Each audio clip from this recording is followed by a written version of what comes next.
Hey guys, Brad from Team Crimson here, and it is time for meta-analysis, this time for Silverdust Blaze.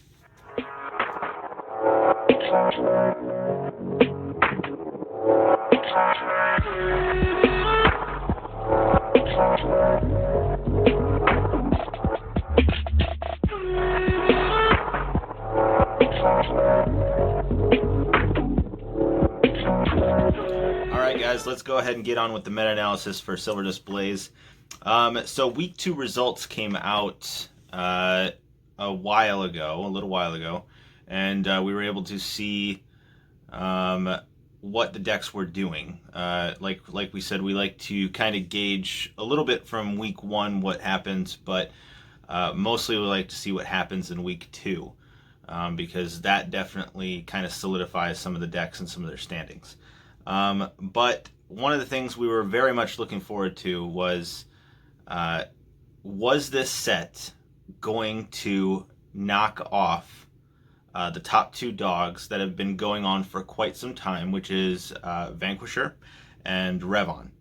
And I am very, very happy to report that it seems like that those 2 decks are dead. So very, very happy to say that, because they've just lasted for far, far too long. I am all for having a deck, a very, very powerful deck come out, debut, and be good, and be good for a while, but that was just way too long. But let's go ahead and get on to it. Top 5 decks for this meta. Number 5 is actually Blademaster. Blademaster's nothing to sneeze at. I feel like some people kind of, it's kind of a hard situation to gauge, because like some people are underestimating the deck, and some people are overestimating the deck, if that makes sense. It's definitely not something that you should underestimate. It's quite powerful.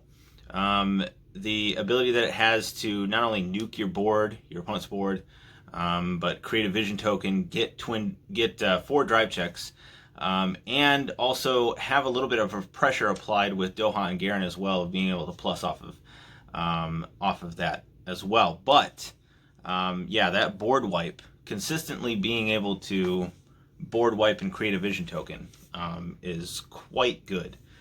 But yeah, it's just proving that it is one of the better decks for sure, but it's not it's one of the best decks for sure, but it's not right up there where some people were thinking that it was going to be at. Okay, and then going on to number 4. Number 4 is actually MLB. MLB is in a sort of a weird kind of thing, because MLB was doing quite well. Honestly, I think it will still do quite well.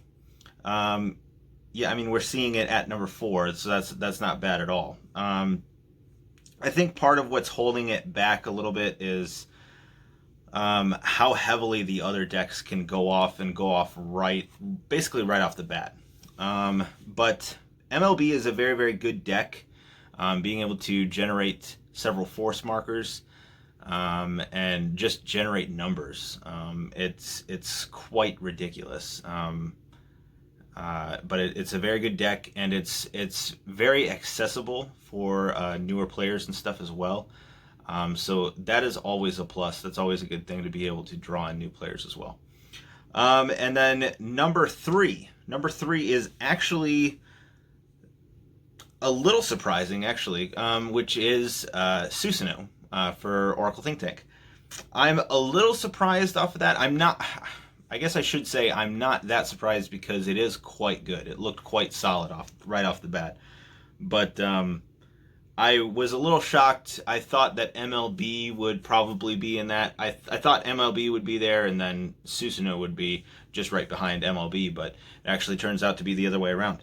It's probably the protect markers, stuff like that. But Susanoo being able to, again, just ridiculous stuff that it can do. It's doing quite well. again, like I said, just surprised that it's so high on that list. Number 2, and I know this is going to upset some people.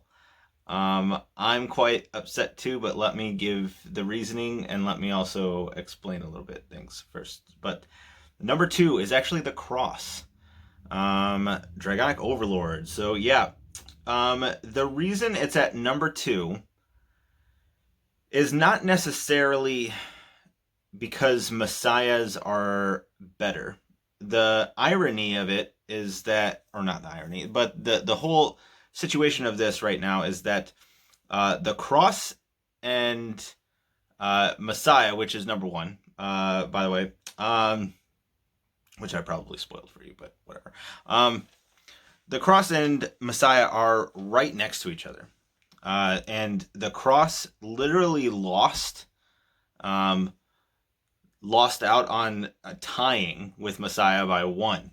That's it, by 1. And I think part of that is due to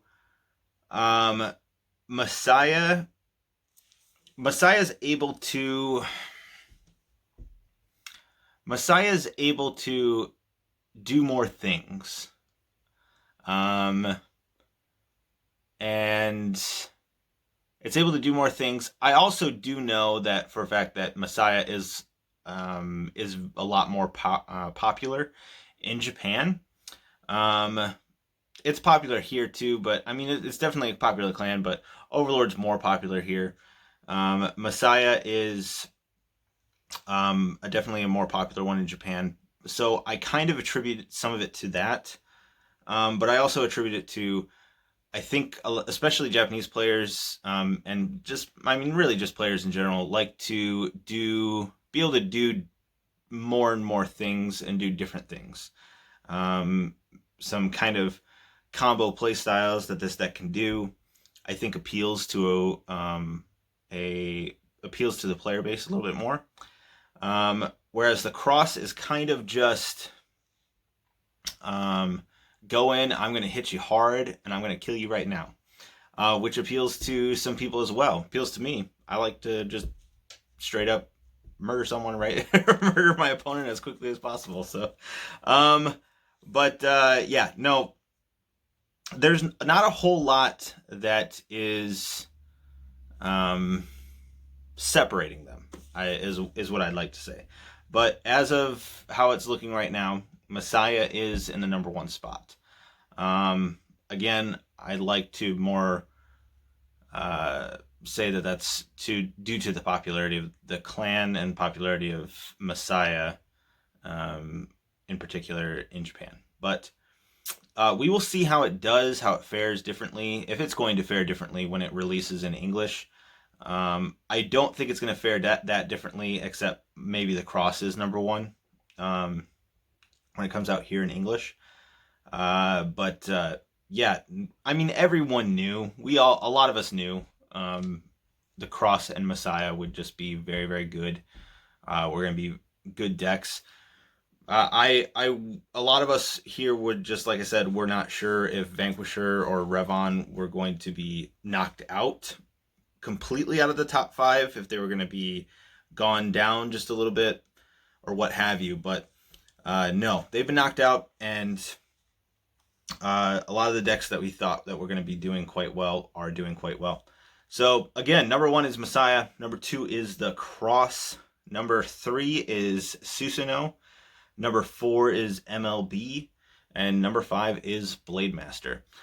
So yeah, if you're a Kagero player, it's kind of exciting, like myself. So it's kind of exciting that you can play either deck, and you're pretty good. So, but that's it from us, guys. We will be back at you later in the week with the Crimson debate that we keep saying is going to happen. It will happen. Just everyone's schedules and stuff. But yeah, we're going to do another Crimson debate. We've got a couple of them planned for the upcoming weeks. And yeah, that's it. Let us know in the comments what you think of this meta. Was it exactly like you thought it was going to be? Did you think Revon and Vanquisher were going away? Let us know in the comments section what you think. Please like and subscribe, and we will catch you later. That's it from us. Bye.